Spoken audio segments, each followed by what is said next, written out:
Oktober maand eindig daarom met goeie reënnuus vir dele van Suid-Afrika, met 'n paar van daai storms wat ook swaar reën veroorsaak het in dele van 'n Noordwes en die Vrystaat, asook plek oor die Hoëveld en 'n boer naby aan Wesselsbron. Oom Lourens het my laat weet op sy plaas het hy meer as 90 mm gemeet in 'n paar uur.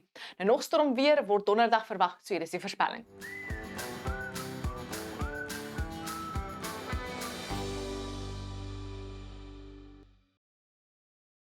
Dit was meestal bewolk Woensdag met nog reën en donderbuie aan en af. Dan oornag tot Woensdag gaan 'n paar ewige storms beweeg hier oor die noordooste van Noordwes. Wees asseblief waaksaam, daai storms kan swaar reën veroorsaak. En dan donderdag is daar moontlikheid dat 'n paar van daai storms ook hier en daar swaar reënbuie kan veroorsaak in dele van die Vrystaat, Gauteng en soos ons kan sien daar in daai pinkel in die laafveld van Mpumalanga waar ons 'n wydverspreide reën en donderbuie verwag donderdag.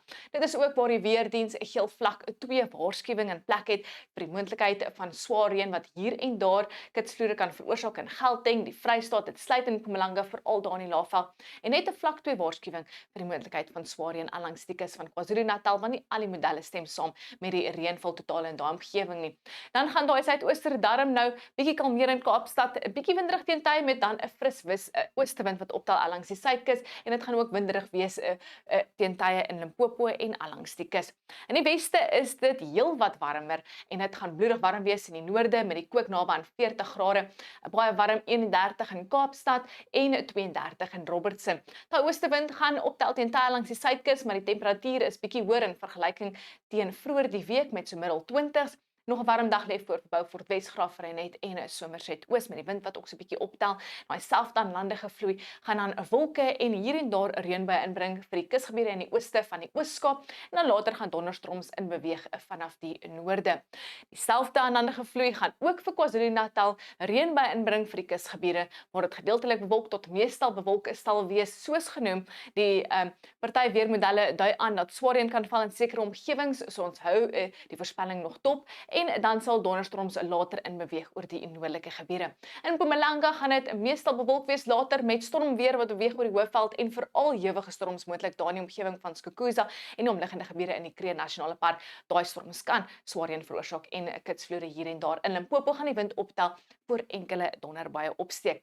In Noordwes is dit nog 'n stormagtige dag. Die storms gaan oornag tot Woensdag, donderdag hier in die ooste beweeg en dan gaan hulle ooswaarts versprei en later gaan 'n paar ewige storms beweeg daar in die omgewing van Ventersdorp, Potchefstroom, dit sluit in Hartbeespoort. Ons kyk na die Noord-Kaap. Die wind is ook 'n bietjie rustiger langs die kus, maar steeds winderig teen tye en dan sal 'n paar storms daar oor die ooste beweeg baie vroeg en heelwat later. Dui een model aan dat 'n paar donderbuie kan afbeweeg hier vanaf ons buurland oor die sentrale gebiede en dele van die Karoo. Dis 'n meestal bewolkte dag met 'n reën en donderbuie aan en af in dele van die Vrystaat met 'n geel vlak 2 waarskuwing nou in plek vir die ooste.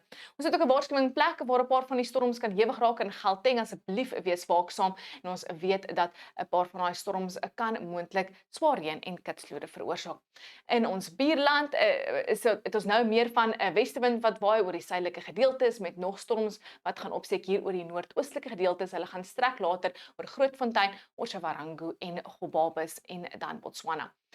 Vrydag gaan die wind optel langs die ooskus en donderbuie is nou so 'n bietjie meer weswaarts oor die Noord-Kaap, later beweeg hulle weer oor Noordwes, die Vrystaat en nou 'n dele van die Oos-Kaap. Dan Saterdag, glo dit of nie, op 1 November het ons 'n koue frontjie wat koeler weer en reën inbring vir Kaapstad met warmer weer en enkele donderbuie in die noordooste. Dis al van my onweer mooi weer, geniet jou dag.